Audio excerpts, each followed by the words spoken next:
ಪ್ರಿಯ ವಿದ್ಯಾರ್ಥಿಗಳೇ, mathematics part ಫಸ್ಟ್ರಲ್ಲಿಯ 9ನೇ ವರ್ಗದ chapter 4 ಗುಣೋತ್ತರ ಮತ್ತು ಪ್ರಮಾಣ ಈ ಪಾಠದ ಕೆಲವು ಭಾಗಗಳನ್ನು ನಾವು ಈಗಾಗಲೇ ನೋಡಿರುವೆವು. ಅವುಗಳಲ್ಲಿಯ ಸಮಾನ ಗುಣೋತ್ತರಗಳಲ್ಲಿಯ ಇರುವಂತಹ ಕ್ರಿಯೆಗಳನ್ನು ಅಂದರೆ A/B = C/D ಈ ಗುಣೋತ್ತರದ ಆಧಾರ ಮೇಲಿಂದ ಅಂದರೆ ನಾವು ಅವುಗಳಿಗೆ ವ್ಯಸ್ತ ಕ್ರಿಯೆ, ಏಕಾಂತರ ಕ್ರಿಯೆ ಮತ್ತು ಅವುಗಳಿಗೆ ಯೋಗ ಕ್ರಿಯೆ, ವಿಯೋಗ ಕ್ರಿಯೆ ಹಾಗೂ ಯೋಗ ವಿಯೋಗ ಕ್ರಿಯೆಗಳ ಆಧಾರದ ಮೇಲಿಂದ ಕೆಲವು ಉದಾಹರಣೆಗಳನ್ನು ನಾವು ಈಗಾಗಲೇ ಬಿಡಿಸಿರುವೆವು ಮಕ್ಕಳೇ. ಈಗ ಇಲ್ಲಿ ಸಮಾನ ಗುಣೋತ್ತರಗಳ ಸಿದ್ಧಾಂತ, theorem of on equal ratios. ಇಲ್ಲಿ ಸಮಾನ ಗುಣೋತ್ತರಗಳ ಸಿದ್ಧಾಂತ ಏನಿದೆ ಅಂದರೆ ನೋಡಿ, A/B = C/D ಇದ್ರೆ A/B = A+C/B+D = C/D. ಈ ಗುಣಧರ್ಮಕ್ಕೆ ಸಮಾನ ಗುಣೋತ್ತರಗಳ ಸಿದ್ಧಾಂತ ಎನ್ನುವರು. ಇದು ಮುಖ್ಯವಾಗಿರುವಂತಹ ಗುಣಧರ್ಮ ಏನಿದೆ ನೋಡಿ, A/B ಕೊಟ್ಟ ಗುಣೋತ್ತರಗಳು A/B = C/D ಇದ್ರೆ, ಈಗ ಉದಾಹರಣೆಗಾಗಿ ನೀವು ಈ ಗುಣೋತ್ತರವನ್ನು ನೋಡಬೇಕಾಗಿದ್ರೆ ನೋಡಿ ಮಕ್ಕಳೇ, ಇಲ್ಲಿ 2/3 = 4/6 ಇವೆರಡು ಸಮಾನ ಗುಣೋತ್ತರ ಇವೆ. ಏಕೆಂದ್ರೆ ಇಲ್ಲಿ 2/3 ಇರೋದ್ರಿಂದ ಇಲ್ಲಿ 2 × 2 ಇಲ್ಲಿ 2 × 3 ಒಂದೇ ಸಂಖ್ಯೆಯಿಂದ ನಾವು ಗುಣಾಕಾರ ಮಾಡಿರುವೆವು. ಇಲ್ಲಿ ಸಮಾನ ಹೇಗಿದೆ, ಹಾಗಾದ್ರೆ ಎರಡರ ಬೇರೀಜು ಸಮಾನ ಬರುತ್ತದೆಯೇ ಎಂಬುದನ್ನು ನೋಡೋಣ. ಇಲ್ಲಿ 2/3 = 2 + 4/3 + 6 ನಮಗಿಲ್ಲಿ 4/6 ಇದೆಯೇ ಎಂಬುದನ್ನ ನೋಡೋಣ. ಹಾಗಾದ್ರೆ ಇಲ್ಲಿ 2/3 = 2 + 4 ಅಂದ್ರೆ 6, 3 + 6 9 = 4/6. ಹಾಗಾದ್ರೆ ಇವು ಎರಡು ಸಮಾನ ಇವೆಯೇ ಎಂಬುದು ಇಲ್ಲಿ ಈ ಗುಣಧರ್ಮಕ್ಕೆ ಅನುಸಾರವಾಗಿದೆ. ನೋಡಿ, 2/3 ಹಾಗಾದ್ರೆ ಇಲ್ಲಿ 3 2 3 3 ಅಂದ್ರೆ 2/3, 2 2 2 3. ಹೀಗೆ ಇದಕ್ಕೆ ನಾವು ಸಮಾನ ಗುಣೋತ್ತರಗಳ ಸಿದ್ಧಾಂತ ಎಂದು ಕರೆಯುವರಿದ್ದೇವೆ ಮಕ್ಕಳೇ. ಇಲ್ಲಿ ನೋಡಿ, A/B = C/D ಇದ್ರೆ A/B = A+C/B+D = C/D. ಈ ಗುಣಧರ್ಮಕ್ಕೆ ಸಮಾನ ಗುಣೋತ್ತರಗಳ ಸಿದ್ಧಾಂತ ಎನ್ನುವರು. ಇದೇ ರೀತಿಯಾಗಿ ನಾವು ಅದನ್ನ ನೋಡಿದೆವು. ಇಲ್ಲಿ ಅದರಂತೆ ನಾವು ಈ ರೀತಿ ಇದನ್ನ ಸಾಮಾನ್ಯ ರೂಪದಲ್ಲಿ ನೋಡುವುದಾದ್ರೆ A/B = C/D = E/F = ಅಂದ್ರೆ ಶಾಂತ ಪದಗಳವರೆಗೆ. ಇಲ್ಲಿ ಇನ್ನೂ ಕೆಲವು ಪದಗಳನ್ನು ನಾವು ತೆಗೆದುಕೊಳ್ಳಬಹುದು. ಇಲ್ಲಿ L, M, N ಇವು ಶೂನ್ಯೇತರ ಸಂಖ್ಯೆಗಳಿದ್ರೆ ಅಂದ್ರೆ ಶೂನ್ಯವನ್ನ ಬಿಟ್ಟು ಇರುವಂತಹ ಸಂಖ್ಯೆಗಳಿದ್ರೆ ಪ್ರತಿಯೊಂದು ಗುಣೋತ್ತರ A ಅಂದ್ರೆ ಇಲ್ಲಿ A/L ಮತ್ತು B/L. ಇಲ್ಲಿ A/L B/L ಅಂದ್ರೆ ಪ್ರತಿಯೊಂದು ಗುಣೋತ್ತರ AL + CM + EN + BL + DM + FN + ಇಲ್ಲಿಯೂ ಕೂಡ ಶಾಂತ ಪದಗಳು ಅಂದ್ರೆ ಶಾಂತ ಅಂದ್ರೆ ಎಣಿಸಲು ಬರುವಂತಹ ಪದಗಳವರೆಗೆ. ಇಲ್ಲಿ ಇದು ಸಮಾನ ಗುಣೋತ್ತರಗಳ ಸಿದ್ಧಾಂತದ ಸಾಮಾನ್ಯ ರೂಪ ಇರುತ್ತದೆ. ಇಂಥದಕ್ಕೆ ನಾವು ಏನು ಕರೆಯೋದಕ್ಕೆ ಸಾಮಾನ್ಯ ರೂಪ. ಇಲ್ಲಿ ಕೇವಲ A/B = C/D ಇದೆ. ಇಲ್ಲಿ ಪ್ರತಿಯೊಂದು ಪದಕ್ಕೆ ನಾವು L, M, N ಯಾವುದೇ ಒಂದು ಶೂನ್ಯೇತರ ಪದದಿಂದ ಗುಣಾಕಾರ ಮಾಡಿದ್ರೆ ಅದು ಪ್ರತಿಯೊಂದರ ಗುಣೋತ್ತರ ಈ ರೀತಿಯಾಗಿ ದೊರೆಯುತ್ತದೆ. ಇದಕ್ಕೆ ನಾವು ಇಲ್ಲಿ ಸಮಾನ ಗುಣೋತ್ತರಗಳ ಸಿದ್ಧಾಂತದ ಸಾಮಾನ್ಯ ರೂಪ ಎಂದು ಕರೆದಿರುವೆವು. ಈ ಗುಣೋತ್ತರದ ಸಿದ್ಧಾಂತದ ಮೇಲೆ ಅಂದ್ರೆ ಸಮಾನ ಗುಣೋತ್ತರಗಳ ಸಿದ್ಧಾಂತದ ಆಧಾರದ ಮೇಲಿಂದ ನಾವು ಕೆಲವು ಉದಾಹರಣೆಗಳನ್ನ ಇಲ್ಲಿ ನೋಡುವರಿದ್ದೇವೆ ಮಕ್ಕಳೇ. ಅದರಲ್ಲಿರುವಂತಹ ಒಂದು ಉದಾಹರಣೆ ನೋಡಿ.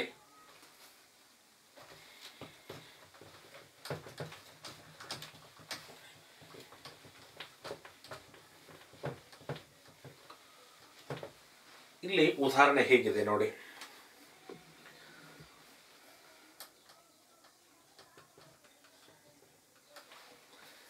X/3x -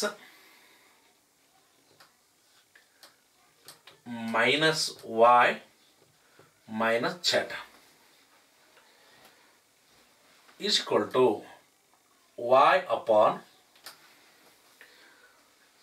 y/3y minus z minus x is equal to z upon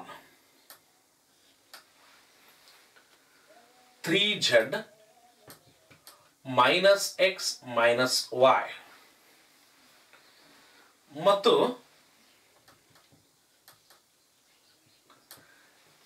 x plus y plus z is not equal to 0 ಇದ್ರೆ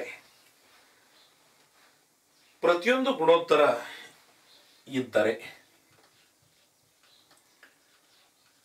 ಪ್ರತಿಯೊಂದು ಗುಣೋತ್ತರ ಈಕ್ವಲ್ ಟು 1 ಎಂದು ಸಿದ್ಧ ಮಾಡಿರಿ. ಇಲ್ಲಿ ಪ್ರತಿಯೊಂದು ಗುಣೋತ್ತರ ಈಕ್ವಲ್ ಟು 1 ಇದೆ ಎಂದು ತೋರಿಸುವುದಿದೆ. ಹಾಗಾದ್ರೆ ಇಲ್ಲಿ ಪ್ರತಿಯೊಂದು ಗುಣೋತ್ತರ ಈಕ್ವಲ್ ಟು k ಎಂದು ತಿಳಿದುಕೊಳ್ಳಬೇಕು ಮಕ್ಕಳೇ. ಹಾಗಾದ್ರೆ ಇಲ್ಲಿ therefore x upon 3x minus y minus z is equal to y upon 3y minus z minus x is equal to z upon 3z minus x minus y equal to 1.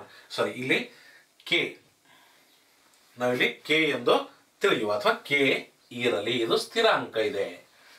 ನಾವಿಲ್ಲಿ ಪ್ರತಿಯೊಂದು ಗುಣೋತ್ತರ equal to k ಎಂದು ತಿಳಿದಿರಬೇಕು.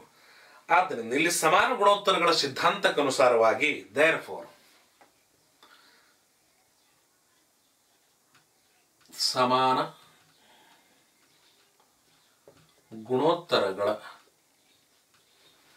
ಸಿದ್ಧಾಂತಕ್ಕನುಸಾರವಾಗಿ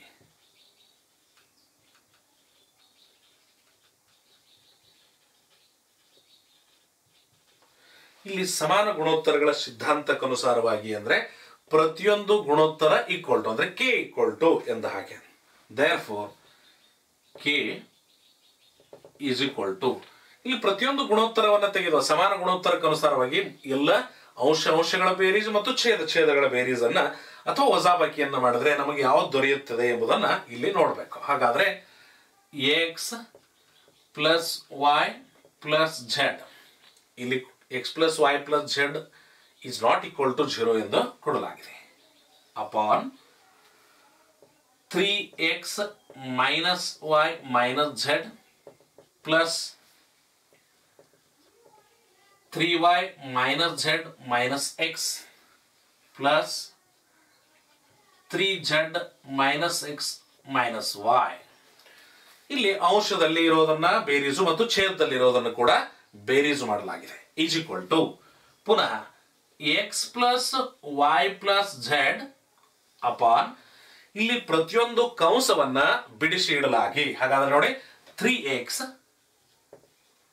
minus y minus z plus 3y minus z minus x plus 3z minus x minus y. ಹಾಗಾದ್ರೆ x plus y plus z ಇದೆ. ಪುನಃ ಇಲ್ಲಿ 3x ದಲ್ಲಿ x ಪುನಃ ಇಲ್ಲಿ x ಇದೆ ಅಂದ್ರೆ 3x ದಲ್ಲಿ ಮೈನಸ್ x ಅಂದ್ರೆ ಮೈನಸ್ 2x ಅಂದ್ರೆ ಕಳೆದ್ರೆ ಎಷ್ಟು ಉಳಿಯುತ್ತೆ? ಕೇವಲ x ಉಳಿಯುತ್ತದೆ. ನೋಡಿ ಮಕ್ಕಳೇ, ಇಲ್ಲಿ x plus y plus z ಇದೆ. ಇಲ್ಲಿ 3x ಅನ್ನುವಂಥದ್ದನ್ನ ಈ 3x ಅನ್ನ ಮೈನಸ್ x ಮತ್ತು ಮೈನಸ್ x.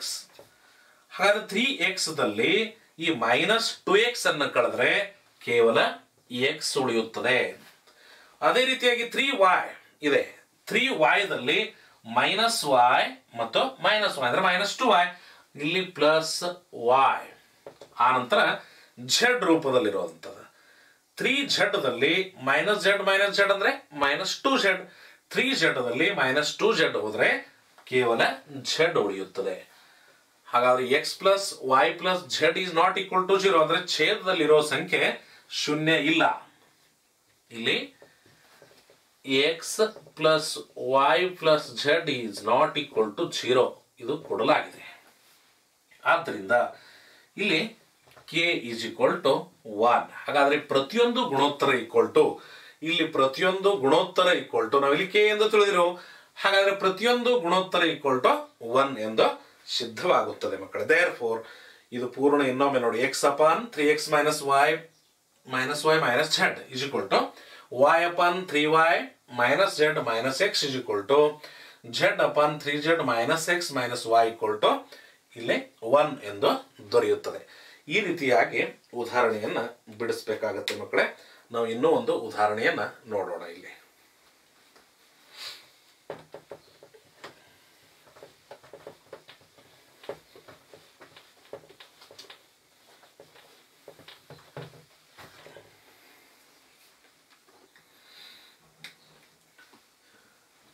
ಇಲ್ಲಿ ಉದಾಹರಣೆ ನೋಡಿ ಹೇಗಿದೆ. a into bracket y plus z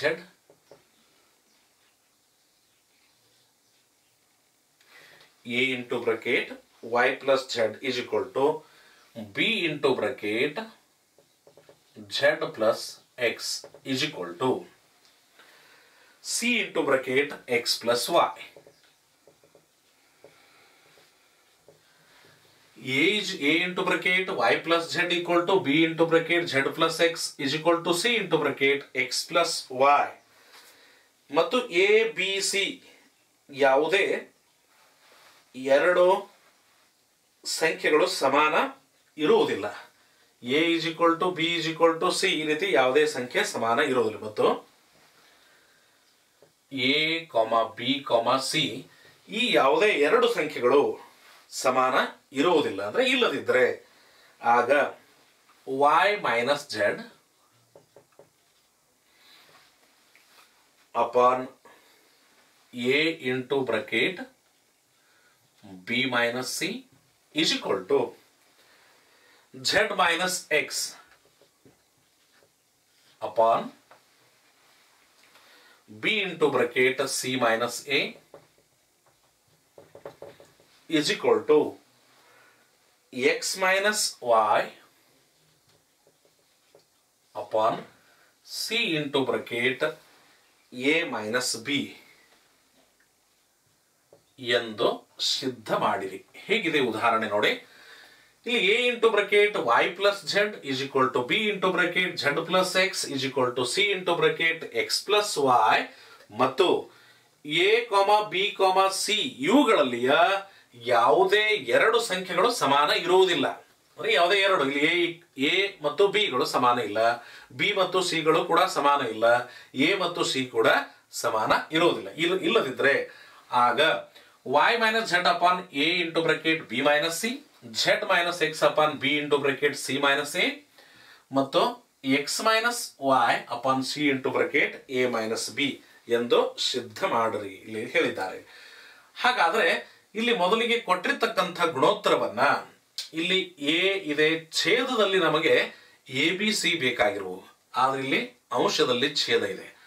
ಈ ಕೊಟ್ಟ ಗುಣೋತ್ತರಕ್ಕೆ ನಾವು ಇಲ್ಲಿ ಎ ಬಿ ಸಿ ಇಂದ ಭಾಗಾಕಾರ ಮಾಡಿದ್ರೆ ಈ ರೂಪದಲ್ಲಿ ದೊರೆಯುತ್ತದೆ ಎಂಬುದನ್ನ ನೋಡೋಣ ಮಕ್ಕಳೇ. ಹಾಗಾದ್ರೆ ನಾವು ಮೊದಲಿಗೆ A into bracket y plus z is equal to b into bracket z plus x is equal to c into bracket x plus y.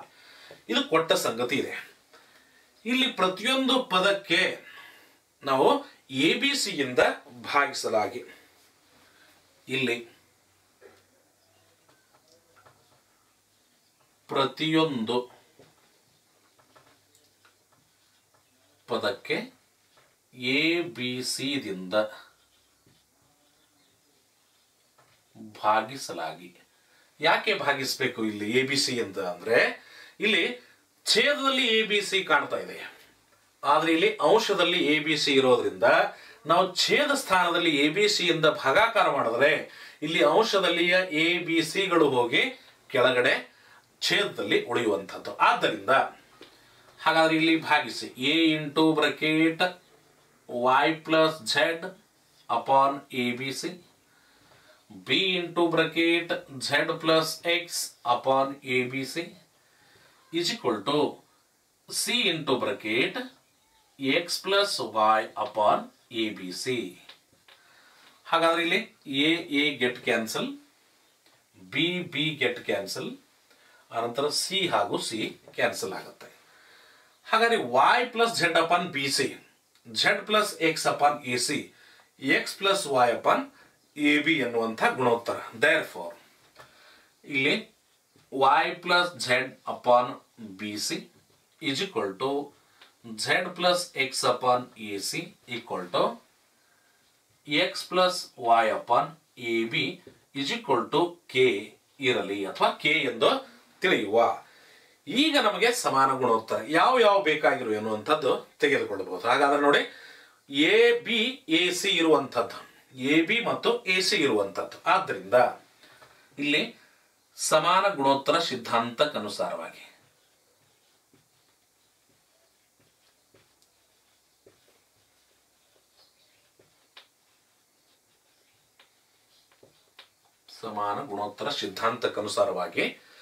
ನಾವು ಮೊದಲಿಗೆ ಸಮಾನ ಗುಣೋತ್ತರ ಒಂದನೇದಾಗಿ ನಾವು ಯಾವುವು ಎ ಬಿ ಮತ್ತು ಎ ಸಿ ಯ ಸಲುವಾಗಿ ತೆಗೆದುಕೊಳ್ಳುವಂಥದ್ದು ಇಲ್ಲಿ ಇವುಗಳನ್ನ ತೆಗೆದುಕೊಳ್ಳೋಣ. ದೇರ್ ಫಾರ್ ಎ ಬಿ ಬೇಕಾಗಿದೆ ಮೊದಲೇ, ಆನಂತರ ಇಲ್ಲಿ ಯಾವ್ದು ತೆಗೆದುಕೊಳ್ಳಬೇಕು ನೋಡಿ, ಎಕ್ಸ್ ಪ್ಲಸ್ ವೈ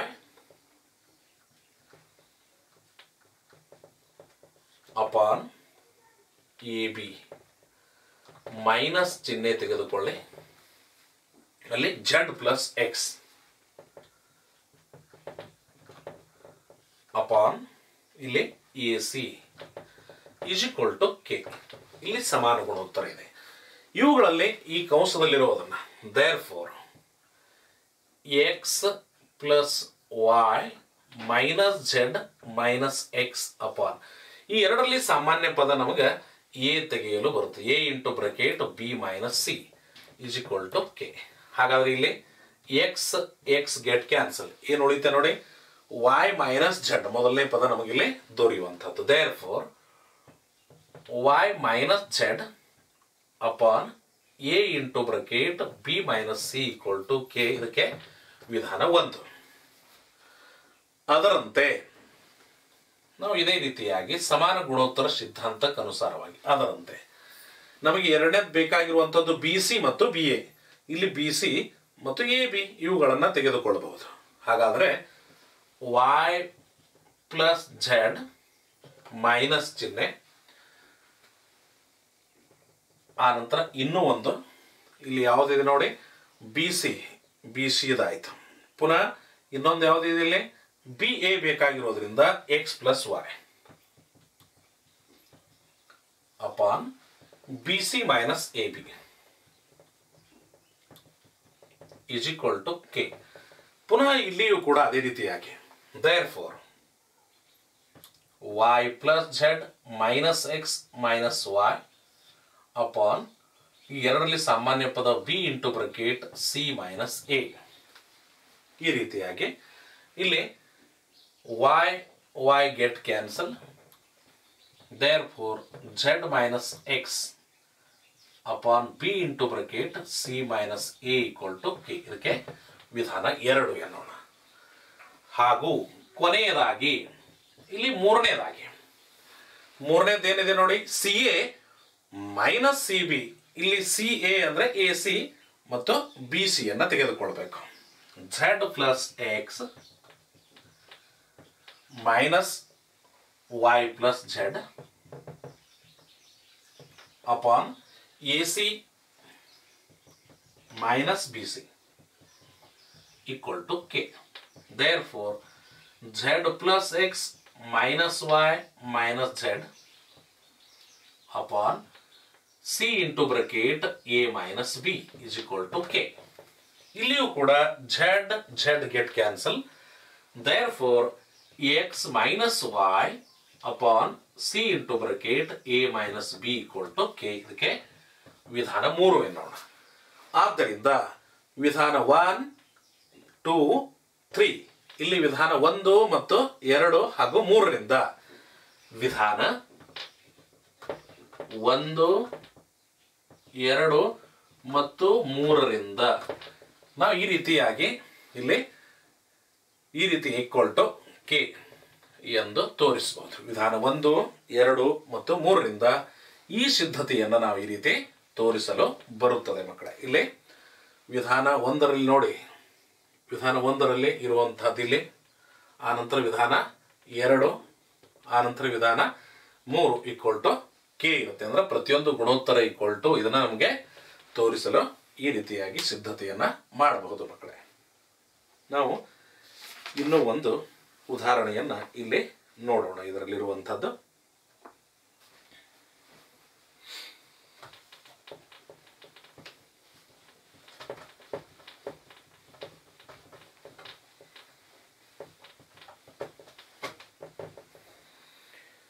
ಇದೇ ರೀತಿಯಾಗಿರುವಂತಹ ಒಂದು ಉದಾಹರಣೆ ನೋಡಿ ಹೇಗಿದೆ.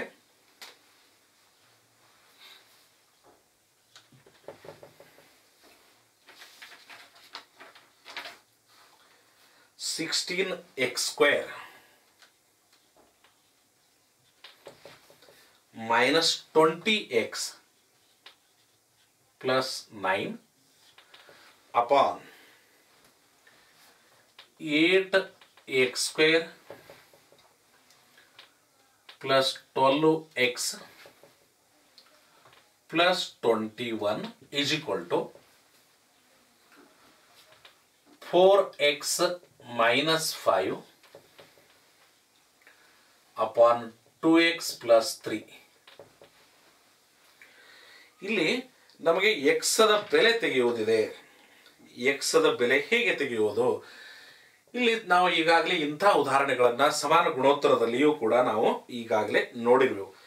ಇಲ್ಲಿ ಎಡಬದಿ ಮತ್ತು ಬಲಬದಿಗಳನ್ನ ಸರಿಯಾಗಿ ನೋಡಿದ್ರೆ ಎರಡನೆಯ ಪದಕ್ಕೆ ಅಂದ್ರೆ ಮೊದಲನೆಯ ಗುಣೋತ್ತರ ಮತ್ತು ಎರಡನೇ ಗುಣೋತ್ತರಗಳನ್ನ ಸರಿಯಾಗಿ ನೋಡಿ. ಇಲ್ಲಿ ಹೇಗಿದೆ, 16x² minus 20x plus 9, 8x² plus 12x plus 21 ಇದೆ. ಹಾಗಾದ್ರೆ ಎರಡನೆಯ ಗುಣೋತ್ತರಕ್ಕೆ ಅಂಶ ಮತ್ತು ಛೇದಕ್ಕೆ ಎಷ್ಟರಿಂದ ಗುಣಾಕಾರ ಮಾಡಲಾಗಿ 4x ದಿಂದ ಗುಣಿಸಿದರೆ 4x ಇದ್ದದ್ದು ಇಲ್ಲಿ 16x² ಆಗುತ್ತೆ. ಇಲ್ಲಿಯೂ ಕೂಡ 8x² ಆಗುತ್ತೆ. ಆದ್ದರಿಂದ ನಾವು ಇಲ್ಲಿ ಎರಡನೆಯ ಗುಣೋತ್ತರಕ್ಕೆ ನಾವು ಇಲ್ಲಿ ಅದನ್ನ ಗುಣಾಕಾರ ಮಾಡಬಹುದು. ಹಾಗಾದ್ರೆ ಒಂದು ವೇಳೆ ಒಂದು ಉತ್ತರವನ್ನ ಕಂಡು ಹಿಡಿಯುವ ಸಲುವಾಗಿ x = 0 ತೆಗೆದುಕೊಂಡ್ರೆ ಇದು 0 0 0 0 ಅಂದ್ರೆ 9/21 = -5/3 ಅನ್ನುವಂತ ವಿಸಂಗತೆ ತಯಾರಾಗುತ್ತದೆ. ಆದ್ದರಿಂದ ನಾವಿಲ್ಲಿ 9/21 = -5/3 ಇದ್ರೆ x is not equal to 0. ಇದು x ಅನ್ನುವಂಥದ್ದು ಉತ್ತರ ಇರೋದಿಲ್ಲ. x = 0 ಇಟ್ರೆ ಇಲ್ಲಿ ಮೊದಲಿಗೆ ಅದನ್ನ ನಾವು ಒಂದು ಉದಾಹರಣೆಯನ್ನಾಗಿ ಮೊದಲಿಗೆ ತೆಗೆದುಕೊಳ್ಳೋಣ. ಇಲ್ಲಿ x = 0 ಇದ್ದರೆ ಏನಾಗುತ್ತೆ? ಹಾಗಾದ್ರೆ x = 0 ನೀವು ತೆಗೆದುಕೊಂಡ್ರೆ ಏನಾಗುತ್ತೆ? ಇಲ್ಲಿ 0 0 ಅಂದ್ರೆ 9/21. therefore 9/21 = -5/3. ಈ ವಿಸಂಗತ ವಿಧಾನ ದೊರೆಯುತ್ತದೆ.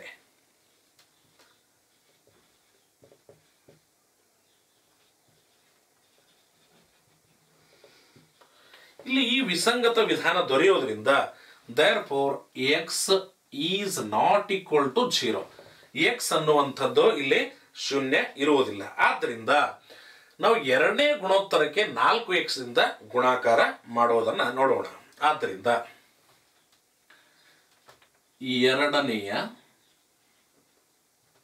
ಗುಣೋತ್ತರಕ್ಕೆ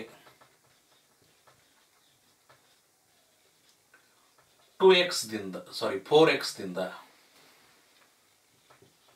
ಗುಣಿಸಲಾಗಿ.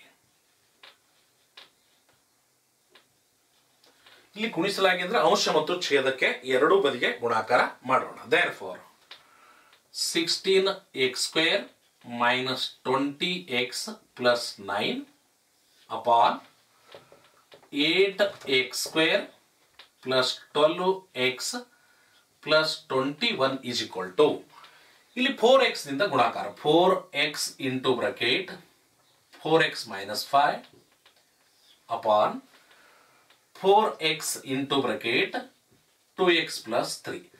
ಇಲ್ಲಿ ಎರಡನೆಯ ಪದ ಅಂದ್ರೆ ಎರಡನೇ ಗುಣೋತ್ತರಕ್ಕೆ ನಾವು 4x ದಿಂದ ಗುಣಾಕಾರ ಮಾಡಿದೆವು. ಆದ್ದರಿಂದ is equal to k. ಇವುಗಳ ಪ್ರತಿಯೊಂದು ಗುಣೋತ್ತರ k ಎಂದು ತಿಳಿಯೋಣ ಮಕ್ಕಳೇ. ಇಲ್ಲಿ ಇದನ್ನ ಗುಣಾಕಾರ ಮಾಡಿದೆ.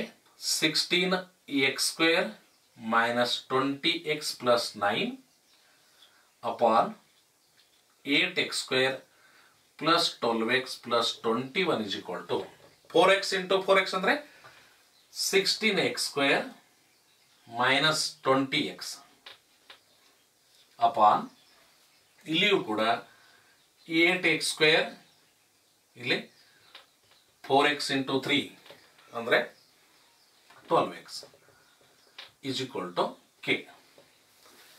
ಹಾಗಾದ್ರೆ ಇಲ್ಲಿ ನಮಗೆ ಇಲ್ಲಿ ಪ್ರತಿಯೊಂದು ಪದ ಅಂದರೆ ಸಮಾನ ಗುಣೋತ್ತರ ಸಿದ್ಧಾಂತವನ್ನು ನಾವು ಇಲ್ಲಿ ಉಪಯೋಗ ಮಾಡಿದ್ರೆ ಸಮಾನ ಗುಣೋತ್ತರ ಸಿದ್ಧಾಂತ, ಇಲ್ಲಿ ಸಮಾನ ಗುಣೋತ್ತರ ಸಿದ್ಧಾಂತದ ಉಪಯೋಗ ಮಾಡೋ ಸಲುವಾಗಿ ನಾವು ಮೊದಲಿಗೆ ಇಲ್ಲಿ ಯಾವುದೇ ಪದವನ್ನು ತೆಗೆದುಕೊಂಡ್ರೆ ನಾವಿಲ್ಲಿ 9/21 ತೆಗೆದುಕೊಳ್ಳಬಹುದು ಅಥವಾ -5/3 ಇಲ್ಲಿ ನಮಗೆ ತೆಗೆದುಕೊಳ್ಳಲಿಕ್ಕೆ ಆಗುತ್ತದೆ ಮಕ್ಕಳೇ. ಹಾಗಾದ್ರೆ ಇಲ್ಲಿ ಕೆ ಅನ್ನುವಂಥ ಪದವನ್ನು ತೆಗೆದುಕೊಳ್ಳೋಣ. ದೇರ್ಫೋರ್ ಸಮಾನ ಗುಣೋತ್ತರ ಸಿದ್ಧಾಂತಕ್ಕನುಸಾರವಾಗಿ 16x ಸ್ಕ್ವೇರ್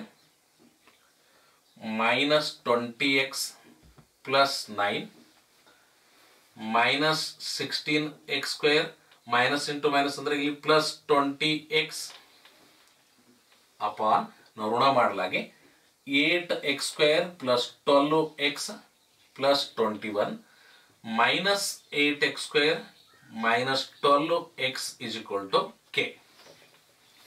ನಾವು ಈ ರೂಪದಲ್ಲಿ ತೆಗೆದುಕೊಂಡ್ರೆ ಹಾಗಾದ್ರೆ ಇಲ್ಲಿ ಪ್ರತಿಯೊಂದು 16x square minus 20x plus 20x 8x square ಆ ನಂತರ ಇಲ್ಲಿ 12x ಮತ್ತು minus 12. Therefore K is equal to 9/21. ನಾವಿಲ್ಲಿ ಕೇದ ಬೆಲೆಯನ್ನ ಈ ರೀತಿಯಾಗಿ ತೋರಿಸಿದ್ರೆ ಅದರ ಎರಡನೇ ಪದದಲ್ಲಿ ನಾವಿಲ್ಲಿ ತೆಗೆದುಕೊಳ್ಳಬಹುದು. ದೇರ್ಫೋರ್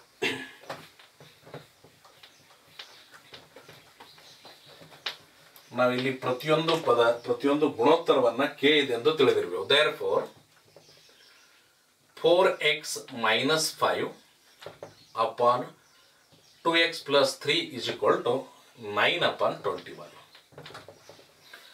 ಹಾಗಾದ್ರೆ ಇಲ್ಲಿ ನಾವು ಇದನ್ನ ಕತ್ರಿ ಗುಣಾಕಾರ ಮಾಡಬಹುದು ಅಥವಾ ಇದಕ್ಕೆ ಭಾಗ ಹೊಡಿರಿ ಎಷ್ಟು ಬರ್ತೈತಿ ನೋಡಿ 3 ಮೂರ್ಲೆ 3 7. ಈಗ ಕತ್ತರಿ ಗುಣಾಕಾರ. Therefore 7 into 4x minus 5 3 into bracket 2x plus 3. Therefore 28x minus 35 3 into 2 ಅಂದ್ರೆ ಇಲ್ಲಿ 6x plus 9. Therefore 28x minus 6x is equal to 9 plus 35. ಇಲ್ಲಿ therefore ಎಷ್ಟು 22x is equal to 44. therefore x is equal to 44/22. ಎರಡಲೆ x is equal to 2 ಆಗುತ್ತೆ. ನಾವು ಈ ರೀತಿ ಉದಾಹರಣೆಗಳನ್ನು ಇಲ್ಲಿ ಏನು ಉಪಯೋಗ ಮಾಡಿದ್ದೇವೆ ನೋಡಿ ಮಕ್ಕಳು. ಇಲ್ಲಿ ನಾವು ಮೊದಲಿಗೆ ಯಾವುದೇ ಶೂನ್ಯೇತರ ಸಂಖ್ಯೆಯನ್ನ ನಾವು ಗುಣಾಕಾರ ಮಾಡಲಾಗಿ ಅಂದ್ರೆ ಇಲ್ಲಿ ಎರಡನೇ ಪದಕ್ಕೆ 2x ಇದ್ರೆ 4x ದಿಂದ ನಾವು ಅಂಶ ಮತ್ತು ಛೇದಕ್ಕೆ ಗುಣಾಕಾರ ಮಾಡಿದೆವು. ಏಕೆ ಅಂದ್ರೆ ನಾವಿಲ್ಲಿ x = 0 ಮೊದಲಿಗೆ ನೋಡಲಾಗಿ ಈ 0 = 0 ಅಂದ್ರೆ ಈ ಪದಕ್ಕೆ ಈ ಪದ ಸಮಾನ ಇರೋದಿಲ್ಲ. ಆದ್ದರಿಂದ ಈ ವಿಸಂಗತ ವಿಧಾನ ದೊರೆಯೋದ್ರಿಂದ x is not equal to 0. ಎರಡನೇ ಪದಕ್ಕೆ 4x ನಿಂದ ಗುಣಾಕಾರ ಮಾಡಿದ್ರೆ ಈ ರೀತಿಯಾಗಿ ಸಿಗುತ್ತೆ. ನಾವು ಇಲ್ಲಿ ಸಮಾನ ಗುಣೋತ್ತರ ಸಿದ್ಧಾಂತದ ಉಪಯೋಗ ಮಾಡಿ k = 9/21 ಇರೋದ್ರಿಂದ ಎರಡನೆಯ ಗುಣೋತ್ತರಕ್ಕೆ 9/21 ಸಮಾನವೆಂದು ತೋರಿಸಿ ಆಗ x = 2 ಎಂದು ಉತ್ತರವನ್ನ ಕಂಡು ಹಿಡಿಯಲು ಬರುತ್ತದೆ ಮಕ್ಕಳೇ. ಇಂತಹ ಉದಾಹರಣೆಗಳನ್ನ ತಾವು ಕೂಡ ಈ ಪುಸ್ತಕದಲ್ಲಿಯ ನಿಮ್ಮ 4.4 ರಲ್ಲಿ ಇರುವಂತದ್ದು ಅಭ್ಯಾಸವನ್ನ ಪೂರ್ಣಗೊಳಿಸಿ ಇದರಲ್ಲಿ ಯಾವುದೇ ಸಮಸ್ಯೆ ಬಂದ್ರೆ ತಾವು ಕಾಮೆಂಟ್ ಮಾಡಿ ತಿಳಿಸಿ ಮಕ್ಕಳೇ. ಈ ಸಮಾನ ಗುಣೋತ್ತರ ಇರಲಿ ಅಥವಾ ಯಾವುದೇ ಉದಾಹರಣೆ ಇದ್ರೆ ತಮಗೆ ಇವುಗಳನ್ನ ಬೇರೆ ಬೇರೆ ಉದಾಹರಣೆಗಳನ್ನು ತೆಗೆದುಕೊಂಡು ಪ್ರಾಕ್ಟೀಸ್ ಮಾಡಿ. Thanks for watching video. ಧನ್ಯವಾದಗಳು.